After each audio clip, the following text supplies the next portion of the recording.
টাকা দিয়ে দেন, 10,000 টাকা দিয়ে দেন, 50,000 টাকা নাই।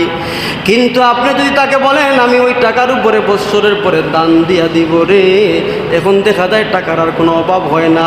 শরীয়তে এই জিনিসটা একেবারে হারাম হারাম হারাম হারাম, নিষিদ্ধ নিষিদ্ধ নিষিদ্ধ। কর্জে হাসানার বিপরীত আপনি যদি কোনো জিনিস উপভোগ করেন, কোনো ফায়দা হাসিল করেন, সেটা হালাল আর তাকে না হারাম হয়ে যায়। বিনিময়ে যদি আপনি কর্জে হাসানা দেন, এর সওয়াব আল্লাহ আপনাকে আমলনামায় দিয়ে দিবেন যতদিন পর্যন্ত আপনার টাকা তার কাছে থাকবে। আর যদি বিনিময়ে আপনি নিয়ে নেন রে, এক হাঁটু দানের বিনিময়ে 50,000 টাকা, আপনি 2 হাঁটু দানের বিনিময়ে 1 লক্ষ টাকা দিয়ে দিলেন, ওই জিনিসটা আর হালাল রইল না, সাথে সাথে হারামে রূপান্তরিত হয়ে যায়। মাল দৌলত ইলম হাসমত কুছ নেহি কম আয়েগা, মৌত জিসে দিন না গায়ে গরদান পাকড়ে লে যায়েগা। একজন গরিব মানুষের বুকের মধ্যে আপনি ছুরি লাগাইয়া, একজন গরিব মানুষের বুকের মধ্যে ছুরি লাগাইয়া তার অভাবের তাড়না এসে তোমার কাছে গেল, ভাই আমাকে 50,000 টাকা দিয়ে দেন, আমি ওর অসহায়ের মধ্যে আছি, অভাবের মধ্যে আছি। আপনি সুযোগ বুঝে তার কাছ থেকে কাটো দান চাইলেন রে বাবা, কিয়ামতের দিন আল্লাহর কাছে আপনি কি জবাব দিবেন? আল্লাহ আপনাকে টাকা দিছেন বিদায় তো আপনার কাছে ওই মানুষটা চলে গেল, আল্লাহ আপনাকে ওই ক্ষমতা দিছেন বিদায় তো মানুষটা আপনার কাছে চলে গেল বড় অসহায় অবস্থায়। কিন্তু তুমি সেই গরিব মানুষের অসহায়ত্বকে পুঁজি বানাইয়া লক্ষ লক্ষ টাকা তুমি তাকে দেও দানের বিনিময়ে রে, আল্লাহর আদালতে তুমি কি জবাব দিবে? এই দুনিয়া একটা মুসাফির খানা, মাল দৌলতে ইলম হাসমত কুছ নেহি কম আয়েগা। মরার সময় মাল দৌলত কোনো কিছু কামাইতো না, এই মৌত জিস দিন আ গায়ে গরদান পাকড়ে লে যায়েগা। এই সময় তোমার মৌত আইব, ওই সময় মালাকুল মৌতে তোমার গর্দনা থাকে, তোমার জানটা লইয়া যাইবা গিয়া। অবৈধ সম্পদ অর্জন করিয়া মাংসের শিশিয়া সুশিয়া খাইয়া বিভিন্ন ধরনের চাপর সম্মুখীন বানাইয়া লাভটাও হয় কিতা? লাভ হইল কিতা? বরঞ্চ ক্ষতি আর ক্ষতি, ক্ষতি আর ক্ষতি। আমার সঙ্গে আমার আর কেউ নাই। এত বড় জুলুম আমি একজন গরিব মানুষের উপরে করলাম, সেই মানুষটা মাজলুম হয়ে 2টা হাত যদি আল্লাহর আদালতে বাহির করে যদি বলে, রে মালিক তুমি ওই মানুষটাকে সম্পদ দিছো বিদায় আমি তার কাছে ঋণের জন্য গেছি রে মালিক, কিন্তু আমাকে তো এমনি এমনি টাকা দেয় না, বিভিন্ন ধরনের অজুহাত পেশ করে বলে তার কাছে টাকা নাই। আমাকে বলে আমি 1 লক্ষ টাকা 1 বছরের জন্য তোমার কাছে কোন ফায়দা ইনভেস্ট করব, সুতরাং তুমি যদি আমাকে 1 হাঁটু দান দেয়া দেও তাইলে তুমি 1 লক্ষ টাকা নিয়ে আনেও। কিয়ামত পর্যন্ত যদি টাকা দিতে না পারো, খালি দান দিতেই থাকো, দান দিতেই থাকো। জুলুম জুলুম জুলুম জুলুম জুলুম, বড় জুলুম। এই জুলুমের কারণে আপনার টাকাটা আর হালাল থাকবে না, বরং হারাম হয়ে যাবে। দোয়া করতে করতে আর সিজদা দিতে দিতে আমার কপালের মধ্যে দাগ, পায়ের মধ্যে দাগ, ওই কাজ হবে না তো, বেজাল ঢুকা গেছে, রিজেকের মধ্যে বেজাল ঢুকছে, সেটা আলাদা করবেন আপনি কেমন করে? রিজেকের মধ্যে একজন তাকওয়ালা মানুষের পরিচয় হলো, ন্যূনতম কোনো বেজাল যদি তার টাকার মধ্যে ঢুকে যায়, শরীরের মধ্যে ওটা অস্থিরতা শুরু হয়ে যায়। না জানি আল্লাহ আমার দোয়া কবুল করবেন কিনা, না জানি আল্লাহ আমার ডাক কবুল করবেন কিনা, না জানি আল্লাহ আমার ইবাদত কবুল করবেন কিনা। আমি যে এত কষ্ট করে আল্লাহর গোলামি করতেছি, আমি যে নামাজ পড়তেছি, রোজা রাখতেছি, এই সমস্ত জিনিস যদি আল্লাহ কবুল না করেন, গ্রহণ না করেন, তাইলে এইসব করে আমার লাভ হলো কি? সুতরাং ইবাদত কবুল হওয়ার প্রথম শর্ত হালাল রিজিক। আমরা বিভিন্ন সিস্টেমে হারাম বক্ষণ করতে থাকি, আল্লাহ আমাদেরকে হেফাজত করুন। এই সমস্ত কুসংস্কার থেকে আল্লাহ আমাদেরকে বাইরে হওয়ার তৌফিক দান করুন। হ্যাঁ, যদি মনে করেন আপনি যে টাকা দেওয়ার পরে যদি আমি তাকে করজ দিই, করজে হাসানা দিই, তাইলে তো সে টাকা দিবে না, আমার পায়ের স্যান্ডেলগুলো একবারে ক্ষয় হয়ে যাবে, কিন্তু টাকা আমি আর পাবো না তার কাছ থেকে। কারণ টাকা দেওয়ার পরে সে আর উদাও বা বিভিন্ন ধরনের অজুহাত পেশ করে মাসকে মাস আমার টাকাটা তার কাছে পড়ে রয়। ভাই, যদি আপনি এমন কোনো চরিত্রের লোক যদি আপনার কাছে ঋণ চায়, যে আপনি মনে করেন তাকে ঋণ দিলে আপনি সমস্যায় পড়বেন, আপনি তার কাছে টাকা উঠাইতে পারবেন না, এমন একজন মানুষ গেছে, তাইলে আপনি হিলা অবলম্বন করতে পারেন, কৌশল অবলম্বন করে তাকে আপনি ফেরাইয়া দেন। বিভিন্ন সিস্টেমে যে কৌশল অবলম্বন করলে আপনি গুনার মালিক হবেন না, এই সমস্ত কৌশল অবলম্বন করে তাকে আপনি ফিরিয়ে দেন, বাট তাকে বিভিন্ন চার্জের সম্মুখীন করতে পারবেন না। এটা হচ্ছে ফয়সালা। হে তার যেখান থেকে হোক তার টাকা সে ম্যানেজ করবে। আপনি যদি মনে করেন যে এই লোকটাকে যদি আমি এখন 50,000 টাকা দেই, তাইলে আমি তার কাছ থেকে টাকা আর লইতে পারবো না, অর্থাৎ সে টাকা দিবে না, আমাকে ঘুরাইবে, তাইলে আপনি তাকে টাকা না দেওয়াই ভালো। কৌশল অবলম্বন করে তাকে আপনি ফিরিয়ে দিতে পারেন, বাট তাকে টাকার বিনিময়ে চার্জ আপনি করতে পারবেন না। খানার মধ্যে সালাম দেওয়ার বিধান কি? দেখেন, সালাম শব্দের শাব্দিক অর্থ আগে জানতে হবে। সালাম শব্দের শাব্দিক অর্থ হচ্ছে শান্তি। আমি যদি আপনাকে বলি আসসালামু আলাইকুম ওয়া রাহমাতুল্লাহ, আল্লাহ আপনার উপরে শান্তি বর্ষণ করুন।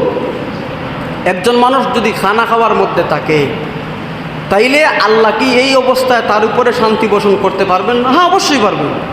আমি যদি চাই আল্লাহ তার উপরে শান্তি বর্ষণ করুন, তবে খানা খাওয়া সালাম দেওয়ার জবাবটা দেওয়া হচ্ছে ওয়াজিব। এখন একজন মানুষ খানা খাওয়া অবস্থায় যদি সে মনে করে যে আমি এখন যদি এই খানা খাওয়া অবস্থায় সালামের জবাব দিতে যাই, তাইলে আমি খানা খাওয়ার মধ্যে সমস্যায় পড়ে যাব, আমার ভাত হয়তো গলায় আটকে ফেলবে, বিভিন্ন সমস্যার সম্মুখীন আমি হব। তাইলে তুই ধীরে স্থিরে সালামের জবাব আপনি দিতে পারেন, কিন্তু সালাম দেওয়া যাবে না, এই সমস্ত কথা থেকে আমরা বের হয়ে আসতে হবে। ওই মানুষটা খানা খাওয়ার মধ্যে আছে, আপনি তাকে অবশ্যই সালাম দিতে পারবেন, আসসালামু আলাইকুম ওয়া রাহমাতুল্লাহ, আপনার উপরে আল্লাহর পক্ষ থেকে শান্তি বর্ষিত হোক। উনি উনার সুযোগ সুবিধা বুঝে উত্তরটা নিয়ে দিবেন। এই যে কারবালার দিনের বিধান, কারবালার দিনের ওই দিন আমি বলছি যে হুসাইন রাদিয়াল্লাহু তাআলা আনহুকে ওই দিন শহীদ করা হয়েছিল। ভাই, হুসাইন রাদিয়াল্লাহু তাআলা আনহুকে যে হত্যা করেছে তার নাম হচ্ছে উবাইদুল্লাহ ইবনে জিয়াদ। সে ছিল ওই সময় কুফার গভর্নর, আর ওই সময় খলিফা ছিলেন আমিরে মুআবিয়া, জলিল কুদর সাহাবী হযরতে আমিরে মুআবিয়া রাদিয়াল্লাহু তাআলা আনহুর সন্তান ইয়াজিদ ছিল ওই সময়ের খলিফা, আর কুফার গভর্নরের দায়িত্বে ছিলেন উবাইদুল্লাহ ইবনে জিয়াদ।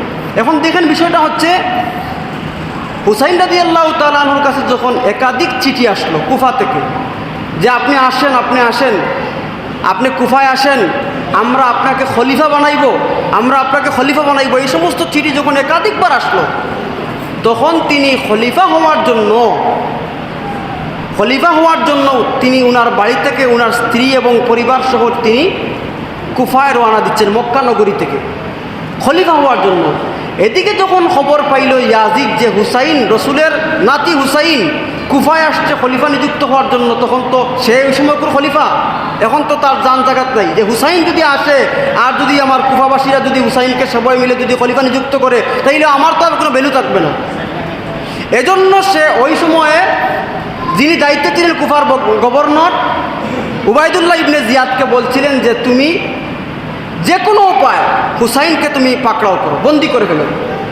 কিন্তু উনি ওই কথা বলেন নাই যে তুমি হুসাইনকে হত্যা করে ফেলো, এখানে ঘটনা ঘটে গেছে। উনি বলেছিলেন উনাকে বন্দি করো। মুআবিয়া রাদিয়াল্লাহু তাআলা আনহুর সন্তান ইয়াজিদ বলছিলেন যে হুসাইনকে বন্দি করো, আর উবাইদুল্লাহ ইবনে জিয়াদ মনে করছিলেন যে আমরা যদি হুসাইনকে বন্দি করে যদি হত্যা করে ফেলি, তাইলে আমরা আমাদের মালিকের কাছ থেকে, খলিফার কাছ থেকে আমরা এনাম পাবো, বড় অঙ্কের পুরস্কার পাবো, খুশি হয়ে পুরস্কার দিবেন। এই কথা ভেবে তারা হুসাইন রাদিয়াল্লাহু তাআলা আনহুকে হত্যার পুরো পরিকল্পনা, তখন তিনি কারবালার মাঠ পর্যন্ত গেছেন, তখন তারা হত্যা করার জন্য পরিকল্পনা করলেন। উনি যখন দেখলেন যে অবস্থা ভয়াবহ হয়ে গেছে, হুসাইন রাদিয়াল্লাহু তাআলা যখন দেখলেন যে তারা তো বিভিন্ন ধরনের পায়তারা শুরু করছে, তখন তিনি তাদেরকে 3টা শর্তের কথা বললেন। প্রথম নম্বর শর্ত, আমি যুদ্ধ চাই না, আমাকে যেতে দাও। 2 নম্বর কথা হলো, নাইলে তোমরা আমাকে একটা এলাকার নির্জন স্থানে দিয়ে দাও, যে কোনো সীমান্তের মধ্যে আমাকে দিয়ে দাও, আমি সেখানে কাফিরদের সঙ্গে লড়াই করব। নতুবা তোমরা ইয়াজিদের সঙ্গে আমাকে সরাসরি বোঝাপড়ার সুযোগ দিয়ে দাও।